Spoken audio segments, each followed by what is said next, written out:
Rome, September 1962. The rehearsal studio on the Via Tiburtina had been converted from a warehouse 3 years earlier, and it still carried the particular cold of a space that had never entirely decided what it was.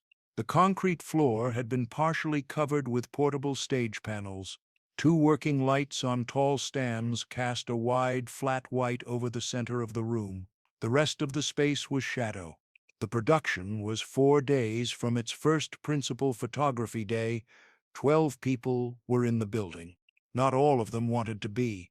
A director named Corsini stood at the edge of the lit area with his arms folded and a shooting script tucked under his left arm, and he had been standing in that position for 20 minutes before anyone arrived. The scene in question was 7 pages. It was the emotional center of the film, the moment the entire second act rotated around. 3 other actors had already run their portions that morning. The rehearsal had gone long. The coffee on the production table along the far wall had gone cold. Nobody had replaced it. What happens when a director decides the outcome of a scene before the rehearsal begins? What does a room full of professionals do when the authority in the room is also the loudest doubt? And what does it look like when someone answers a verdict, not with argument, but with the work itself? If you are new here, subscribe now and turn on the bell. This channel tells the real stories behind the defining moments of cinema, the rooms, the decisions, and the people who refuse to be defined by someone else's assessment. You will not want to stop watching. This script is a historically inspired fictional reconstruction. The scenes, dialogue, and characters depicted are dramatized interpretations and are not presented as documented or verified historical fact. By the summer of 1962, Brigitte Bardot had been in front of cameras for over a decade. She had worked in France, in England, and now in Italy, with directors who approached her in a range of ways, some collaborative, some transactional, some primarily interested in what the camera did to her face in a close-up and very little else. She had learned to read the category quickly. Corsini had taken her approximately 40 minutes to read. The meeting about the role had taken place 6 weeks earlier at a production office in Paris. In a room with good light and uncomfortable chairs, Corsini had been direct. He had described the film, the character, and the scene structure with the efficiency of a man who had given this summary before. When he came to the 7-page scene, he had paused. He had said the sequence was demanding in a specific technical way, sustained, unbroken, requiring the kind of internal architecture that some performers found difficult to maintain. He had said it while looking at his notes rather than at her. She had asked him to be specific about what he meant by internal architecture. There had been a pause. He had said that the scene required a performer to hold a complete emotional through line for 7 pages without the benefit of cuts to reset. He had used the word sustain twice. He had not looked at her when he said it the second time. He had told him she understood the requirement. He had nodded in a way that suggested he had heard her and had not revised his position. The contract had been signed 2 weeks later. The specific scene had been discussed once more in a phone call between Corsini and her representative, a man named Laurent, who handled her scheduling from a small office in the 16th arrondissement. Laurent had reported the conversation to her afterward. He had said Corsini had raised the question of a possible scene restructure, introducing a cut at the midpoint to allow for a reset. The proposed restructure would reduce the scene's continuity. It would also reduce its impact. She had listened to Laurent's report without interrupting and then told him to inform Corsini that the scene should remain as written. There had been no further call about the scene until the production arrived in Rome. 3 days into pre-production, at a general company meeting in a large room at the production's rented facility on the Via Tiburtina, Corsini had addressed the full cast and crew. He had covered logistics, scheduling, and the approach to each of the film's major sequences. When he reached the 7-page scene, he had described it as the production's primary technical challenge. He had said in front of the assembled company that the success of that sequence would depend on execution at every level, and that some elements of that execution remained, in his assessment, an open question. He had not used her name. He had not looked at her. 11 people in that room had understood exactly what he meant. She had been sitting 4 chairs from the end of the table. She had a pen in her hand. She had not used it during his remarks on the scene. When the meeting continued, she had written something briefly on the page in front of her, but what she wrote was not visible to the people seated beside her. The day before the rehearsal, a production assistant named Marco had delivered the revised blocking notes to her room at the company's accommodations. The notes included a marginal annotation in Corsini's handwriting that described the scene's midsection as the point of highest risk.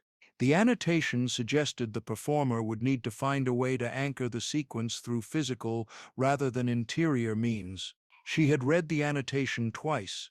She had set the notes on the desk. Corsini was a man with considerable authority inside this production, and he carried it the way certain directors do, not loudly, but structurally.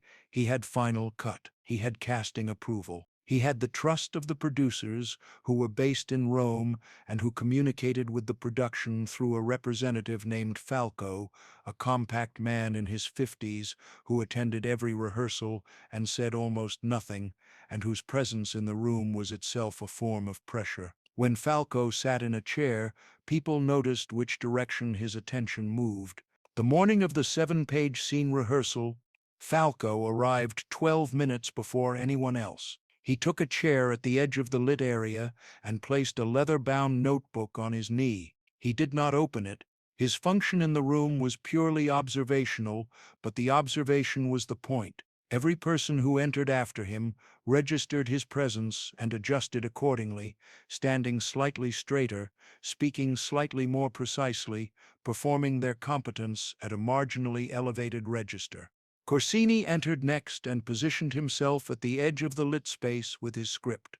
2 camera operators were present to observe blocking, even though no camera would roll. A script supervisor named Elena sat at a small table with a stopwatch and a copy of the scene. The other actors in the sequence had already taken their marks on the stage panels. The room had the particular charged stillness of a space where an evaluation is about to occur, and everyone present understands the stakes are not distributed equally. She entered at 8:58. She wore working clothes, plain trousers, a light blouse, no preparation for camera. She moved directly to her opening mark on the stage panels without consulting anyone. She looked at the space around her once, systematically, the way someone establishes the geography of a room they intend to use fully. She did not look at Corsini. She did not look at Falco. She asked Elena for the scene's starting line. Elena gave it. Corsini called the rehearsal to begin. His voice had the neutral, professional tone of a director who has moved through his doubt and arrived at the position of observer. He held his script open. He did not look at it for the first 2 minutes. The scene opened in stillness. She stood at her mark and delivered the first section with a precision that was physical as much as verbal, every movement deliberate, every pause timed against the room's dimensions rather than against habit. The other actors responded. The scene moved. The room moved with it. By the end of the 2nd page, the room went quiet in a way that was different from the silence of people waiting for something to go wrong. It was the quiet of people who had stopped anticipating failure and started watching something else entirely. Elena's pen had stopped moving across her notation sheet. She was looking at the stage. The scene crossed into its 3rd page. She did not break.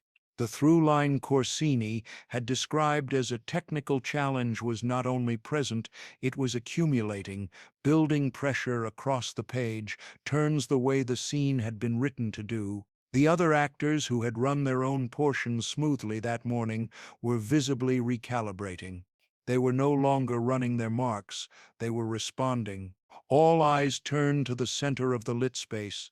The scene reached its midpoint, the exact location where Corsini's revised blocking notes had placed the annotation about highest risk. the exact location where the proposed cut had been suggested. She did not pause. She did not reset. Her posture carried the full weight of the scene's accumulation without showing the effort of carrying it. Corsini's script had dropped to his side. He was not reading it. No one moved at the edge of the room. The fourth page. The fifth. Falco had shifted his notebook from his knee to the chair beside him without appearing to notice he had done it. His attention was entirely on the lit space. The camera operators had both stepped slightly forward from their positions at the room's perimeter, not to see better, but in the involuntary way a person leans towards something that is pulling their attention. The air in the room had a different quality now. It was not the compressed anticipation of before. It was something closer to recognition.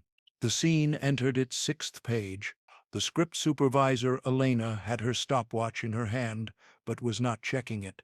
The two other actors in the scene had long since stopped calculating their own performances and were simply inside the scene, responding to what was in front of them with the genuine attention that only appears when a performer gives them something real enough to respond to. The overhead lights held the stage in clean white. The concrete beyond the panels was dark. The room had contracted to the size of the lit space.